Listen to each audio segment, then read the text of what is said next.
Testing, testing. No? Yep. Okay.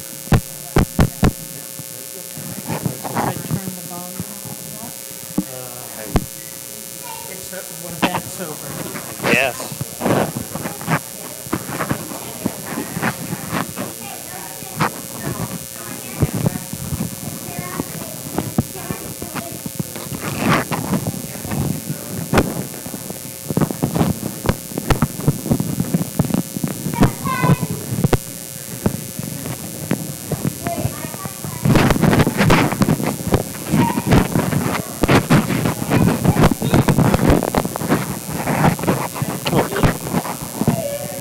Oh, nice.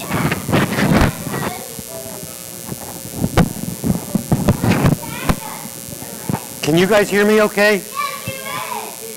Can you all, can I be heard okay? I can't tell you out here, I can't Yeah. tell you. No, there's not.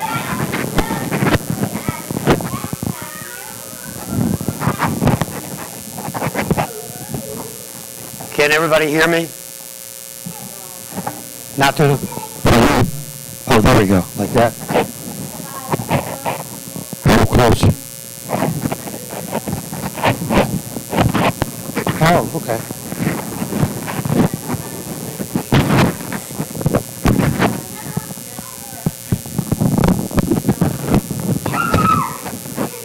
Okay, testing again.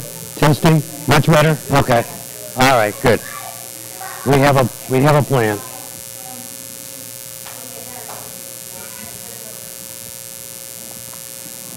Oh, all right. Hi, here. Oh, okay. Huh? In just a minute. I guess we're going to do the brief mincha first, and then.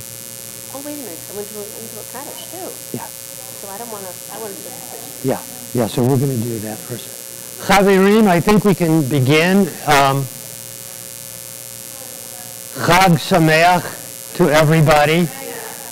Chag Sameach to everybody who's online as well. And please bear with me as we do this. So we're going to do a very brief mincha with Ashrei and then the mourner's kaddish. And then we're going to do the candle lighting for Shavuot. And then we're going to do Ma'ariv. And after that, we're going to have a little snack break, and then we're going to continue with some study. So that's the general plan. That's the general plan for the night, for the evening. So I'm going to ask everybody to turn to page 289, and we'll begin with the abbreviated Mincha Ashrei. Ashrei Yoshvei Beitecha Od Yalalu Chasela.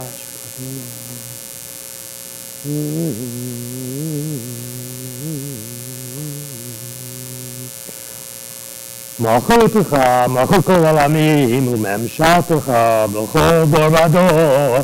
Malchutecha, Malchut Kol Alamim, Umemshaltecha, B'chol Dor Vador.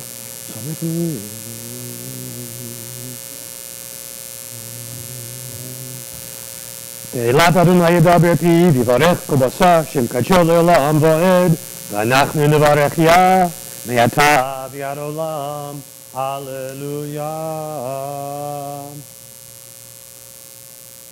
We're going to recite the mourner's Kaddish. The Yortzites that we observe as we end this day are Dora Aarons, Lillian Chernick, and Raymond Sohn. Those in mourning, those observing a Yortzeit, we turn please to page 300, page 302. Page 302. Oh. Okay. Yeah, got it. Thank you. We're waiting just for a moment to make sure we have a minyan.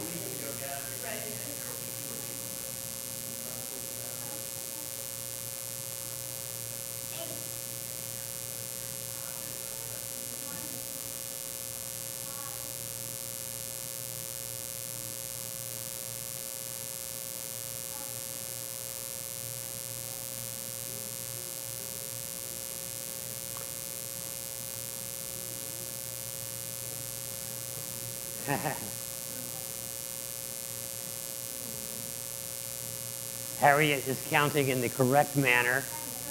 We don't want to give anybody bad luck. Let's see, and we are now there. All right, we are there. Page 302, Mourner's Kaddish. Gadal v'drash mei rabah, v'yalmad v'yivrach yirutei v'yamlich malchutei, v'chayechon u'v'yomechon u'v'chayei d'chol beit Yisrael, v'agala v'zman kariv v'imru amen. Yehi shmei rabba mevarach v'yalam u'lamei amay. Yitvarach v'yishtabach v'yitpahar v'yitumam v'yitnaseh. V'yitadar v'yitaleh v'yitalal Shmei Kedusha Brechu. Ve'elam Kol B'chata V'shirata. Tush B'chata V'nechemata. V'amiran V'chama V'imru Amen. Yehi Shlama Rabba Min Shmaya. V'chayim Aleinu V'al Kol Yisrael V'imru Amen. Oseh Shalom B'momad. Hu Yaseh Shalom. Aleinu V'al Kol Yisrael V'imru Amen. And now, Harriet.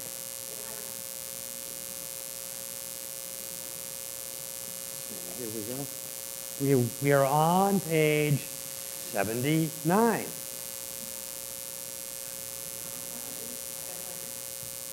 Oh, let's see. I think.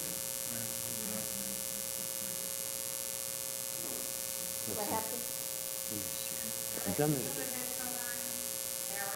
Oh my gosh.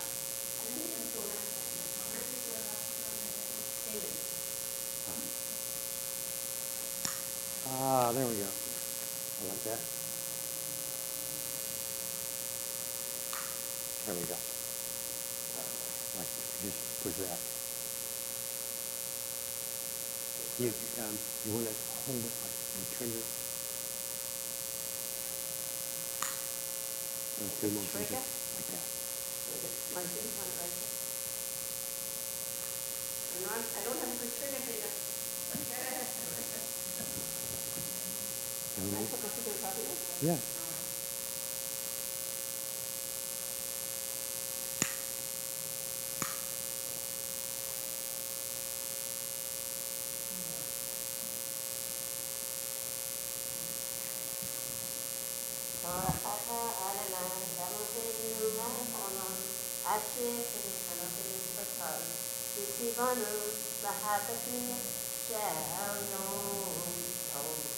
Amen. Sure. You want me to shake that hand? Sure. Okay. Yeah. No, no, not the Kiddush, but the Shechechiyanu. Oh, I'm sorry. Baruch atah Adonai Eloheinu melech haolam shechechiyanu v'kiyamanu v'higiyanu hazman hazeh. Amen.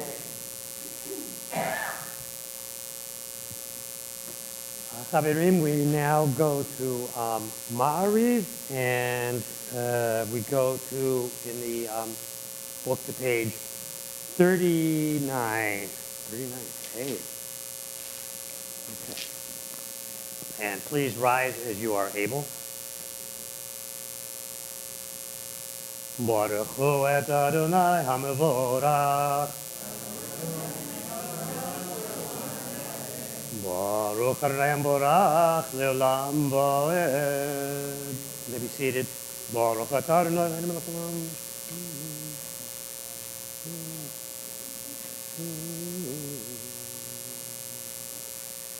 U'ma'avir yom, u'mevi layla, u'ma'avdil ben yom u'ben layla, Adonai tzva'ot shemo, echad v'kayam, tamid yimloch aleinu le'olam va'ed, Baruch atah Adonai, ha'ma'ariv ha'arabim. Continue on page 40. Ahavat olam beit Yisrael, amkata,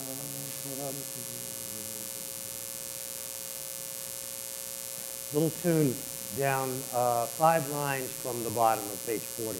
Ki hem hayenu v'yorech yameinu uvahem nege yomam v'layla. Ki hem hayenu v'yorech yameinu uvahem nege yomam v'layla. Ki hem hayenu v'yorech yameinu uvahem nege yomam v'layla. Ki hem hayenu v'yorech yameinu uvahem nege yomam v'layla. V'ahavat chatas b'menu lilamim baruch atah Adonai ohev amo Yisroel. Shema Yisroel Adonai Eloheinu Adonai echad.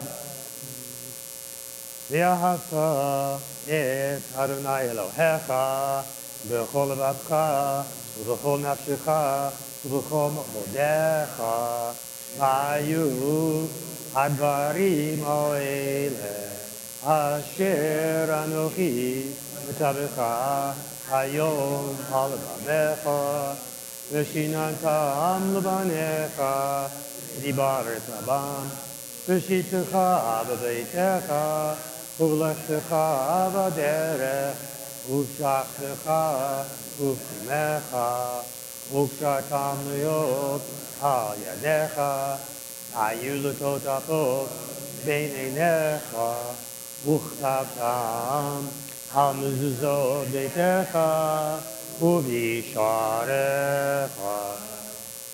בחיי.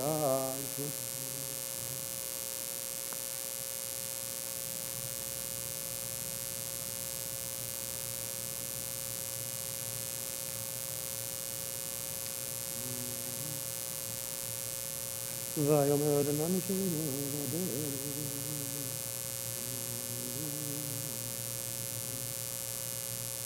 למען תזכרו ועשיתם את כל מצוותיי והייתם קדושים ללכם אני אדוני אלוהיכם אשר הוצאתי אתכם מארץ מצרים להיות לכם לאלוהים אני אדוני אלוהיכם אדוני אלוהיכם אמת.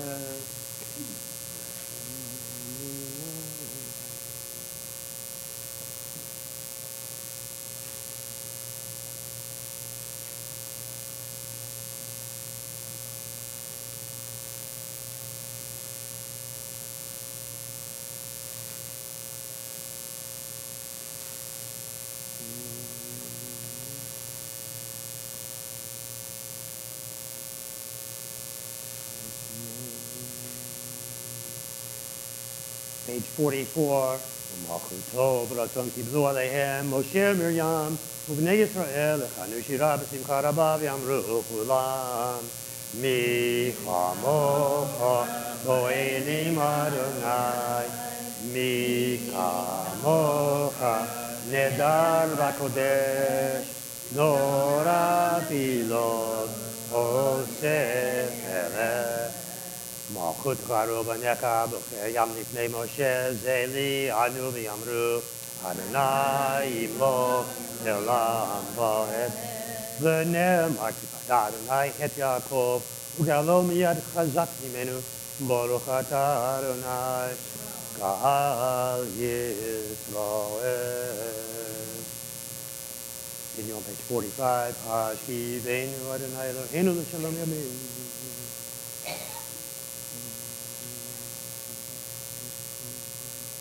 U'shmor tzeitenu v'oenu l'chaim u'shalom me'ata v'yad olam u'chlos aleinu sukat shalomecha baruch ata Adonai hapores sukat shalom aleinu v'yal kol amo Yisrael v'yal Yerushalayim.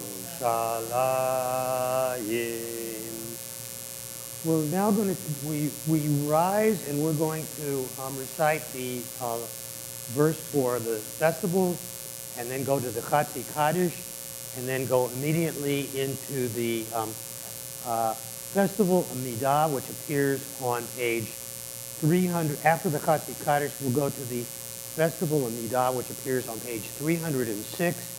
And we'll read the verses that are appropriate for Shavuot.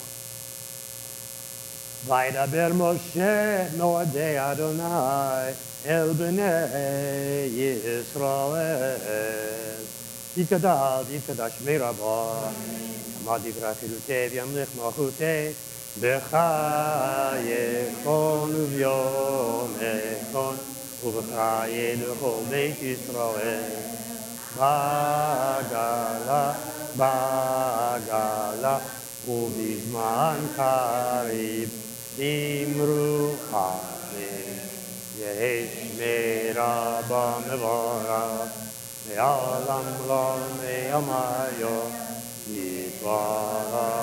יתברך ישתבח יפאר ויתרומם ויתנשא ויתהדר, ויתהלל, ויתהלל, שמר קודשה, ועילה מן כל ברכתה ושירתה, תושבחתה ונחמתה, גם אירן ויעלמה, ואמרו אמן.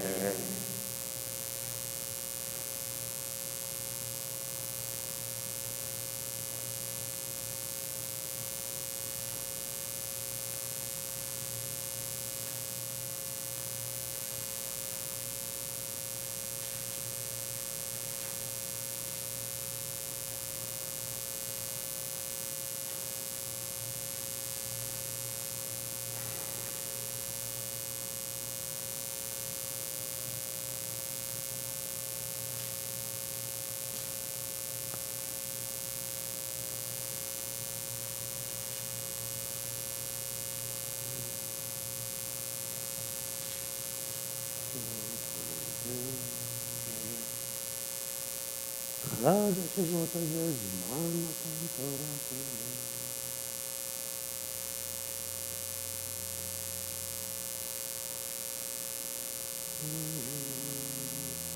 חג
If you are continuing to recite the Amidah, please continue to do so.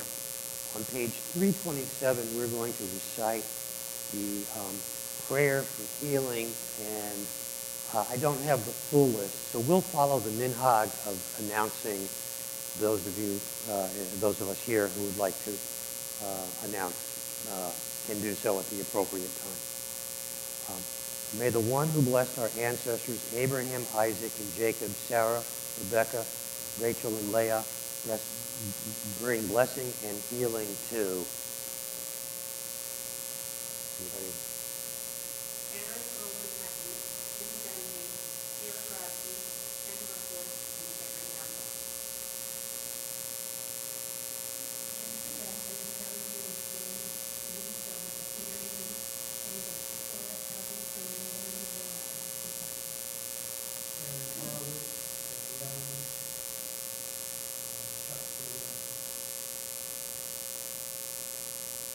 Elise Wolfert, Jennifer Villegas, Tim Birds. May the Holy One mercifully restore them to health and vigor, granting them spiritual and physical well-being. Together with all others who are ill, may God grant strength to those who tend to them. May God also give strength to those who are continue to be held captive. Though festivals are times to refrain from crying out, we yet hope and pray that healing is at hand, and let us say, Amen. You may be seated. Actually, no, we are now reciting Hatikvah. Is there, would anybody? Oh, no, we're not doing that? Okay. It's on there. Okay. We are now going to, please, you may be seated. We are continuing with Kaddish Shalem, which you can find on page 54. Rav Yitkadosh Merabah B'Yom Adivrachu Tevim Lechmufutei B'Chayekonu V'Mechonu V'Chayedecho B'Yisrael V'Gal V'Zmakari V'Imru Yesh Merabah Mevorach Ya'alam Lo Me'amayo Yitvarach Yitorach V'Shtabach V'Tahar V'Tomam Yinaseh Yitadar V'Raleh V'Ralash Mer B'Risha Brechu Leila Min Kol Birchata V'Shirata Tush V'Chata V'Nechemata Damiran V'Yamah Yimru, Amen. Yitkabel Totonu V'Avchon Z'Chol Yisrael Kadam Avon D'Vishmaya V'Yimru, Amen. Yesh Lama Rabba Mishmaya B'Chayim Aleinu V'Yakol Yisrael V'Yimru, Amen. Oseh Shalom B'Mromav Uyaseh Shalom Aleinu V'Yakol Yisrael V'Yimru, Amen. Ooh, I didn't get to do the Kiddush. Yay. All right. We can turn to page 79, and we will rise for, we recite, I get to recite the Kiddush.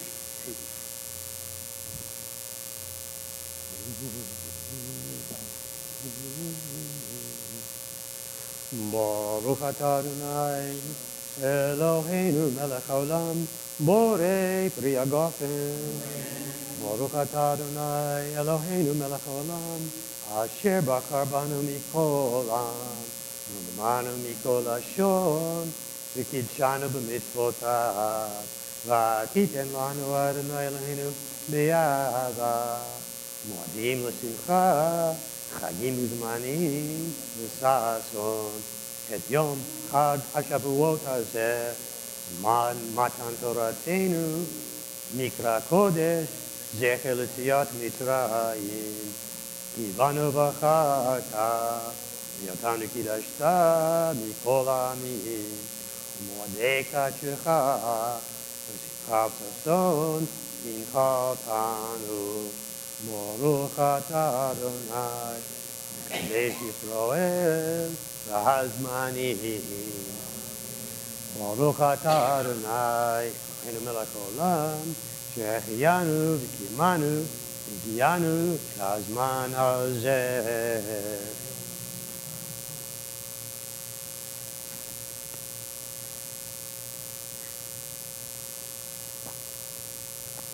We remain standing for Aleinu, and we look back to page. Glad we have the pages here. you're going back to page 56.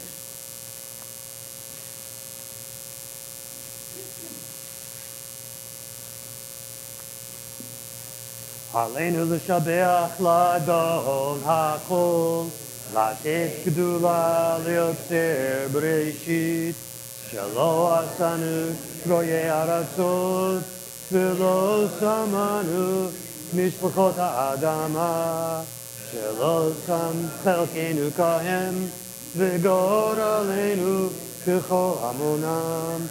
אנחנו קוראים ומשתחווים ומודים לפני מלך מלכי המלכים הקדוש ברוך הוא, שהוא נוטה שמיים ויוסד הארץ, ומושב יקרו בשמיים ממעל, ושכינתו זאת בגבי מרומים.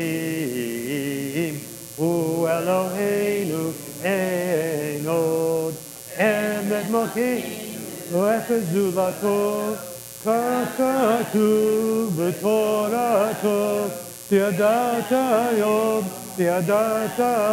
השבות אל לבבך, כי אדוני הוא האלוהים, בשמיים ממעל, והארץ מתחת, אין עוד, כן נקבל.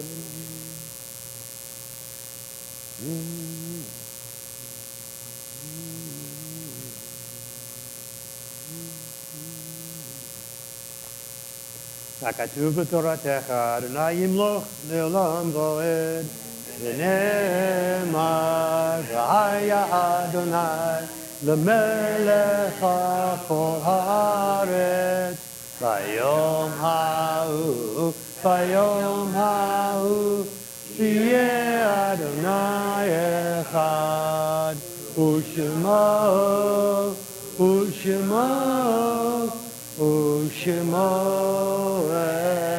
אחד, ושמו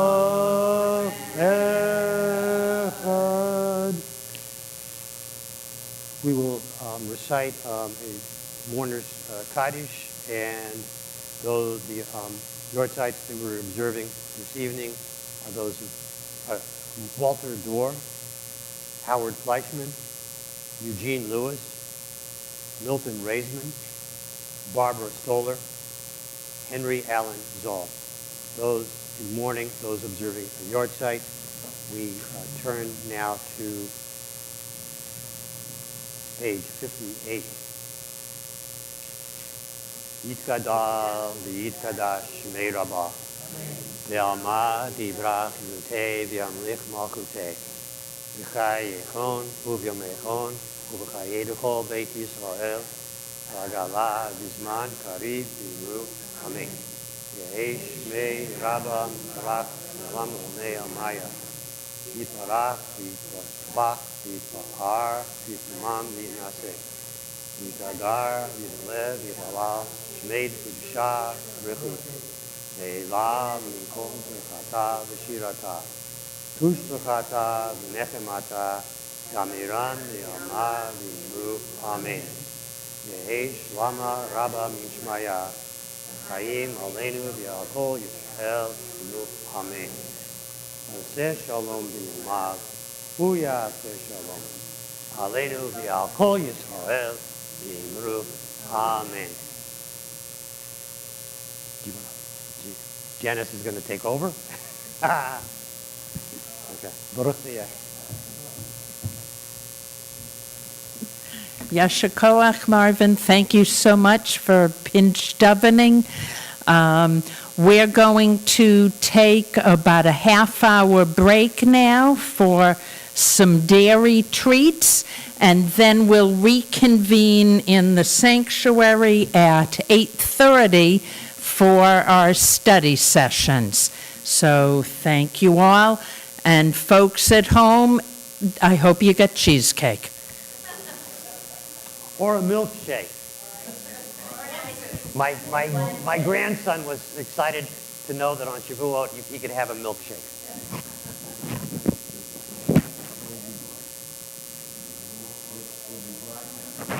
Yeah, we'll be broadcasting at 8:30, so do return, please. It'll be worth it.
Hopefully I'll come by when there's somebody else here. Give me a hand with the case. The scroll itself is very light. So can you go right down? Way down. You don't have to lay down, you can stand it up and just stand it up and go back. That's the Shavuot stone. The one that says Shavuot is one is Shavuot. It will say Shavuot after Shavuot.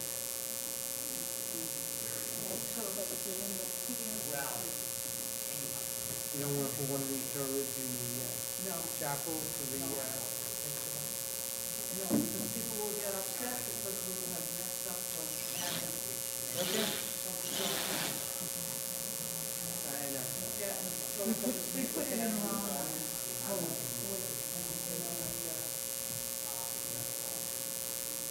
People from where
will be beginning in a few moments. Welcome back.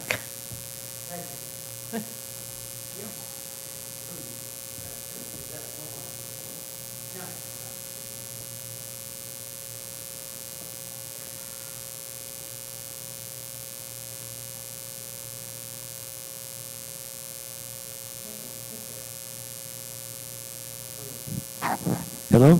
Yep.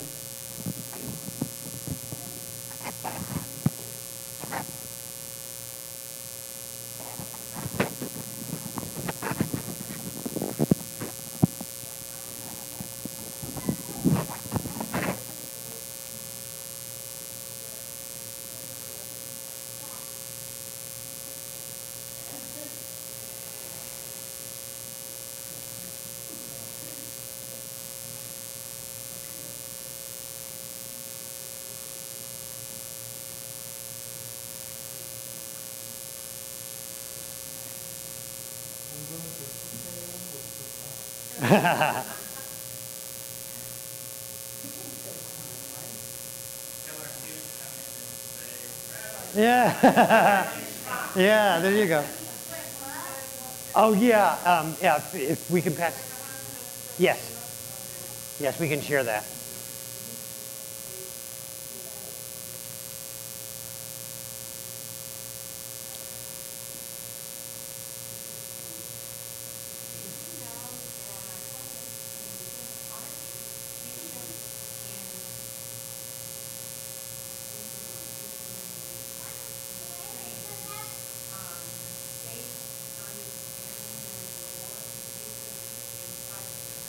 Oh, really? Oh, this was probably a different branch of the family, yeah. Because they were not in Ukraine. Yeah, they were already in Israel. So this is it's a different, it's got to be oh. No, because, I mean, it could have been a branch of the family, but that's, it would have been a different branch of the family.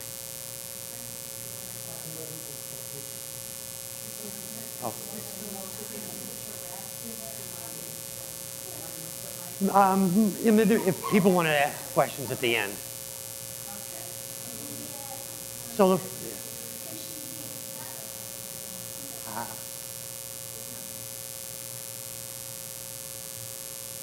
right. So does everybody have that are here have a handout? Okay. Okay. It's coming for you. So mostly I'm going to talk, but I'll take some questions at the end as best as I can. And folks on who are watching from online, there's a link that the rabbi provided to my one-page handout, which is kind of a brief sketch about my rabbi from growing up. So, all right, let me just, are we all set? Shall we do this? Okay, folks, here we go. So I've often thought about the rabbi of my childhood, Moshe Kahana, and particularly so since October 7th. And through quite an accidental find recently on the internet, I learned a lot more about him, and I'll get to that in a little bit. And I also, at that same place, got more information about his family. Everybody heard of Meir Kahane? Okay. His cousin. We'll see that there are points of similarity and points of difference. You have the little brief biographical sketch. And first of all, what I want to do, the way I've organized this is I'm going to tell you a little bit about the Rabbi Kahana that I knew, the Rabbi Kahana that I found out more over the years, and finally this kind of unusual find that I made about 6 or 8 months ago, quite accidentally, that gave a lot of additional insight. So my impression of him, this is the student, and I think many of us here, was that he was stern and serious. I don't think I ever saw him without a tie. He was Israeli and spoke with an accent, and that kind of added to his sense of mystery. In early years, he also acted as principal in Hebrew school, so he acted with us quite a bit.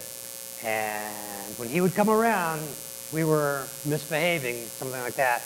When we'd see him coming, we stopped. He had that kind of persona, and I can still recall his. I won't do his accent justice really, but I can remember him telling us in the classroom or in the synagogue if we were goofing around, "You must behave as prince and princess," and that's how he said it. And it was just, you got it. He also had a style of sermon that I just always assumed was the way rabbis spoke, but I don't think I've ever heard a rabbi with that style of sermonizing ever again.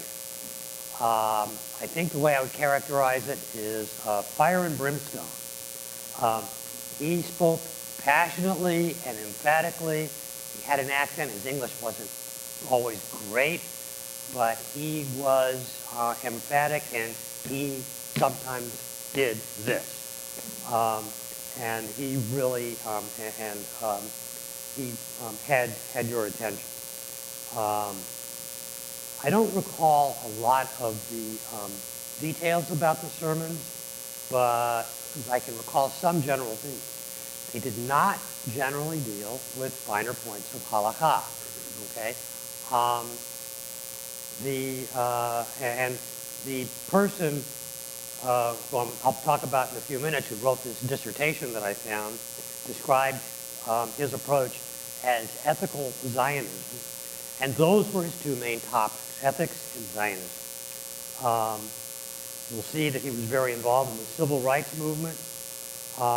And I recall, even in those times, my parents were good FDR Democrats from the New York area originally, who relocated to Houston.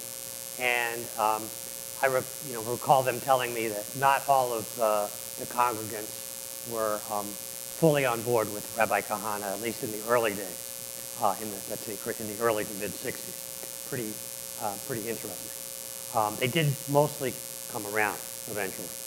I can also share a couple of other memories of him when I was growing up. Our Hebrew school, I found out later, was fairly unusual. Most of our Hebrew school teachers were young Israeli men. I think they were probably just right out of the army, and they came over. He gave them jobs, and we learned from them. We had some more Hebrew. It was very basic, but it was more conversational Hebrew than you might normally find.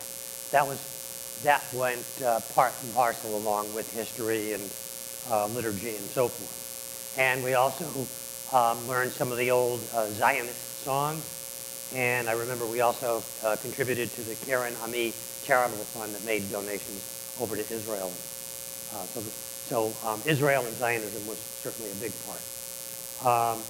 The ethical component was also huge, and that was a big subject for him.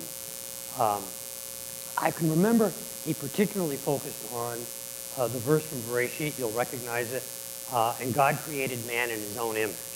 And he talked about that more than once. And the things that he emphasized about that verse that stuck with me were twofold. One is that he used it to emphasize our obligation to conduct ourselves with the idea that we were created in God's image. And then also he very much emphasized that we needed to treat everybody else as if, understanding that they were created in God's image. So that's what was emphasized. And, finer points of halakha and some, other things, that came later. We learned the liturgy and so forth, but that all came later. That's not what he emphasized. when you, it'll be interesting, we'll tell you a little more about his background in a few minutes. One final point that can kind of give you the idea of the leadership that he provided. I think I was probably a teen before I realized that Go Down Moses was not actually part of the Haggadah. So you can kind of see where his orientation was. I note in passing, by the way, that one of his sons, who's a remarkable man in his own right, became a rabbi, was one of his sons and a classmate of his were the ones who taught us to read Torah. So the mistakes are my own, but he taught us to read. Rabbi Kahana's wife, Alice, was a Holocaust survivor. She was also a remarkable artist and used art and did a lot of three-dimensional, unusual art, but a lot of it was to convey the intensity and the experiences of Holocaust survivors. By the time before I left Houston, by the time I was in my teens, I was certainly aware of Rabbi Kahana's involvement in the larger civil rights movement. Not deeply aware, but I was generally aware. Shortly before I left the Houston area, I can remember this, he suffered a major heart attack and really served very little after that as a full-time pulpit rabbi. He eventually became Rabbi Emeritus at the synagogue. Our paths didn't cross very often once I moved to the Boston area, but I did see him occasionally when I visited. And on one occasion, he gave me this book, Torah Values, that was kind of self-published. It's got a picture of him on the cover. This is from 1998. This is a good rendition of him as a somewhat older man, but I'll pass it around and you can take a look and flip through it if you want.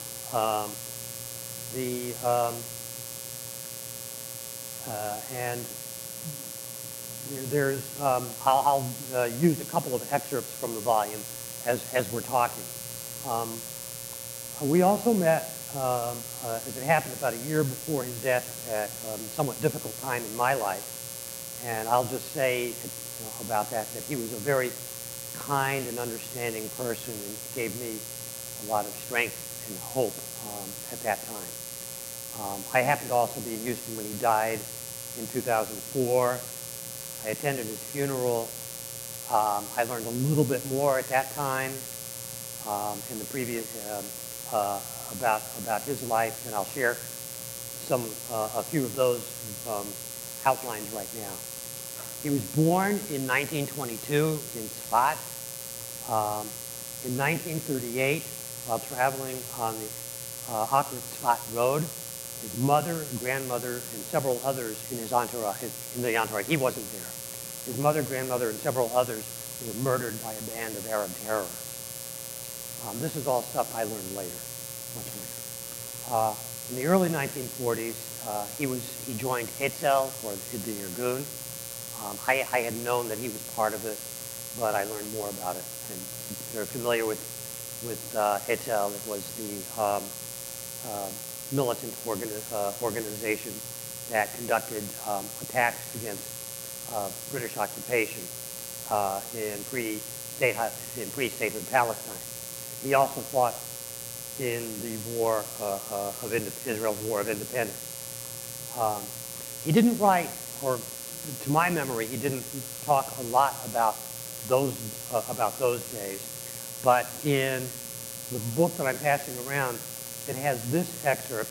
He writes in the third person, but he's writing really about himself. And here's what he wrote, and here's where you'll get another little bit of an insight into him. Weapons were in their possession, yet their usage was absolutely minimal. Every precaution was taken to avoid needless bloodshed. Every fighter was indoctrinated with the idea that life is sacred, every human life. Rabbi Kahana left Israel, got a degree in social work from the Sorbonne in Paris. He then served as rabbi for Holocaust refugees in Sweden in the mid-1950s. In 1957, he came to America, and in 1959, he became rabbi of our synagogue. As I've already noted, he was active in the civil rights movement, and we'll come back to that in a few minutes.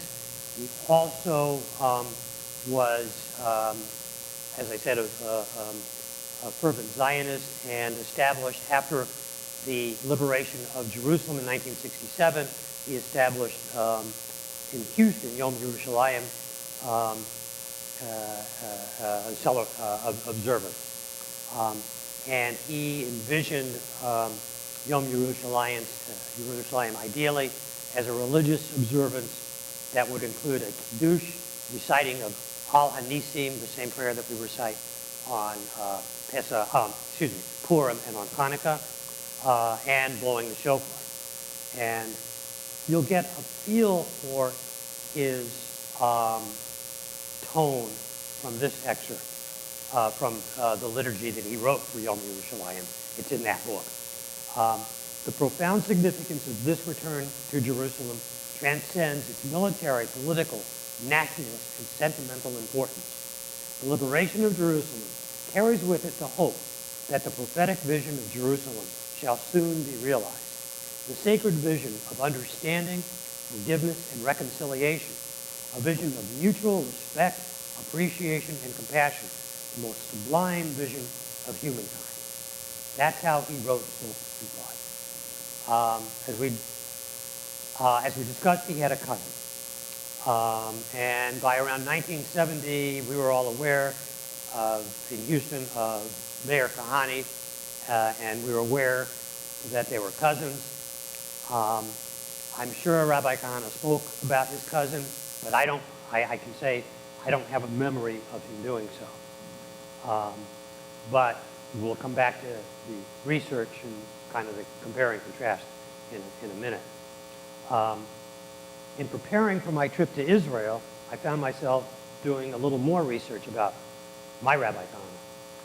And lo and behold, I stumbled across a doctoral dissertation in history submitted for the University of Houston in 2020 by a gentleman named Timothy Riggio Quevilon.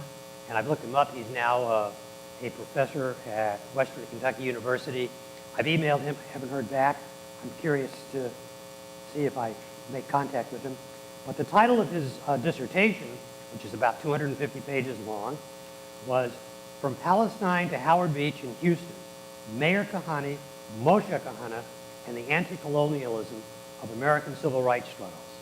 So all of a sudden, I was faced with this treasure trove of information that I had no idea existed.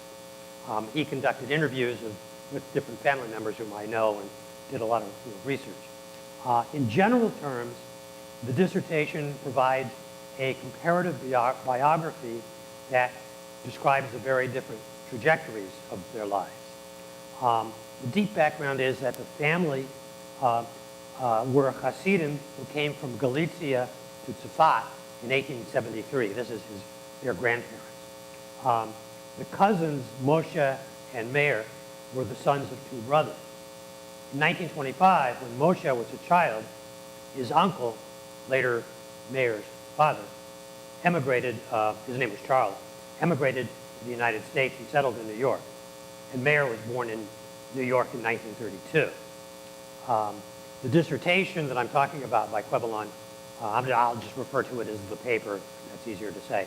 The paper notes that Meir Kahane's life, of course, is well chronicled, and Moshe Kahane, by contrast, although he was an activist, he published very little and was relatively low profile.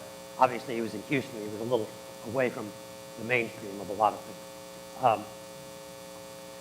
The paper goes on to describe the paper goes on to describe Moshe Kahane's life during the British Mandate and his participation in Etzel, his participation in the civil rights movement in the Deep South and elsewhere. He talks about, obviously I'm dwelling mostly on my rabbi, but for the purposes of comparison, I'm talking a little bit about Meir Kahane, but I know he's much more well known. Meir Kahane was influenced not only by his father, but also by Moshe's father, Meir's uncle. Moshe's father, after Moshe's mother and grandmother were murdered by the Arabs, the dad, moved to New York, and both he and brother Charles imbued Meir with a sense, I guess, a sense of grievance, if you will, and a sense of anger and hostility, and the idea that it was important to be a fighter. So Etzel, or the Irgun, was part of what was called revisionist Zionism. And it was basically a more, I guess, I'll say emphatic and militaristic form of Zionism. Menachem Begin and now Netanyahu are kind of heirs of that. That was part of what my rabbi gravitated toward in Israel, and it was what Meir Kahane gravitated toward in the United States. He was in the sort of U.S. version. He was in their what was called Beitar, which was the revisionist youth movement of the in the U.S.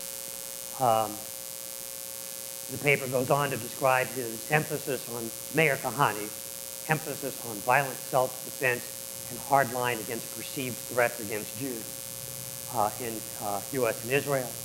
And as you probably know, he emigrated to Israel. He founded a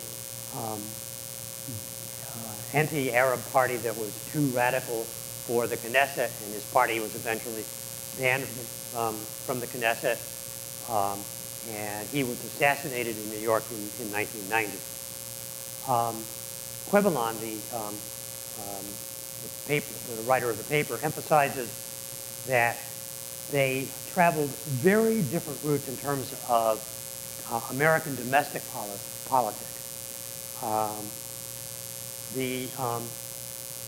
However, what they shared in common was that their love of Israel and also their strong advocacy in the 1970s on behalf of the Jews in the Soviet Union. Excuse me. For me, the most fascinating part of this dissertation were the many gaps it filled in about my Rabbi Kahana. Apparently, he was a prodigy in religious studies in Israel. He later studied text from the Musar movement. Now, the Musar movement was a movement within Orthodox Judaism that emphasized ethics. It didn't emphasize Holocaust so much. So you can already see that push there. And the paper also describes a lot about the background of the conflict between the Arabs and the Jews during the time of the British Mandate, and also the conflict that both Arabs and Jews had with the British. And he provides a very detailed account of the roadway attack where Kahana's mother and grandmother and others were murdered. Following that, Kahana's studies gradually gave way to increased participation in the Zionist movement, and particularly with revisionist Zionism. He gradually pulled away from Hasidism and never returned to it, but I would say that you can see that spark in terms of his passion and his intensity in everything that he did. That was just him. He served increasingly important roles in Etzel. He became a friend and advisor to Menachem Begin. His militant activities included acting as a spy against anti-Zionist Palestine Communist Party, and he had a role apparently in planning the King David Hotel attack in 1946. I don't know if you know about that. They called in the fact that they had planted bombs in the hotel. The idea was to destroy the British headquarters. They called in the attack, and basically the British ignored it, and I think 90 or 91 people died. His involvement in the civil rights movement, as Quevelon describes it, was based on ethical Zionism. Basically, he saw the civil rights movement as parallel against segregationists and racists in the South, as parallel to the resistance against the British occupation. And his observation is consistent with what my memory is of him growing up. His first involvement with prominent civil rights activities was in late 1961 when he came to Albany, Georgia, after Dr. King had been arrested there leading a protest. His arrival there began a friendship between himself and Dr. King that continued until Dr. King was assassinated. He and, in 1963, Rabbi Kahana and a number of other rabbis from the Rabbinical Assembly traveled directly from a Rabbinical Assembly meeting to Birmingham, Alabama at the time of another protest. He also was one of the ones who responded, if you recall, Bloody Sunday in Selma in 1965. He wasn't at that, but he found out about it, and he was among those who traveled immediately there and participated in an additional protest that followed. Quevelon writes, Kahana met with several movement leaders and spent much of the evening walking the streets of Selma, meeting with both black activists and white Alabamans. While many white Alabamans treated Kahana with hostility and anger, he noted that others offered quiet support for what they were doing. He also served as a leader in civil rights actions in Houston. The dissertation describes his leadership bringing together clergy from across religious and racial divides. And it describes Rabbi Kahana's leadership in 1963 of the Houston Conference on Race and Religion, which was modeled after a similar effort on a national level. Quevelon notes that Rabbi Kahana's efforts were not always appreciated, and I've already mentioned that they were not always appreciated within the congregation. Again, I knew about this mostly just through my parents, but apparently that was an issue. On a larger scale, he was subject to hate mail, prank calls, and threats. And here's what Quevelon, after interviewing family members and researching, wrote as follows. Almost as soon as he began his activism in Houston, Moshe Kahana met resistance from white segregationists. Kahana received threatening phone calls, had racial slurs such as N-word lover, filthy kike hurled at him. Numerous occasions was mailed photographs of Hitler attached to threatening letters. One morning at about 3, the Kahanas awoke to a cross burning on their lawn. Soon thereafter, a man claiming to be Houston Grand Dragon of the Ku Klux Klan called and threatened the Kahana's safety. When he returned from Birmingham, he received a slew of hateful and derisive comments. The paper also recounts this incident involving his wife Alice, who was just as formidable a personality as he. When the Houston Grand Dragon called the Kahanas, Moshe's wife Alice answered the phone and challenged the man. What kind of man calls a family at 3 in the morning? Does your wife know that she's married a coward? In response,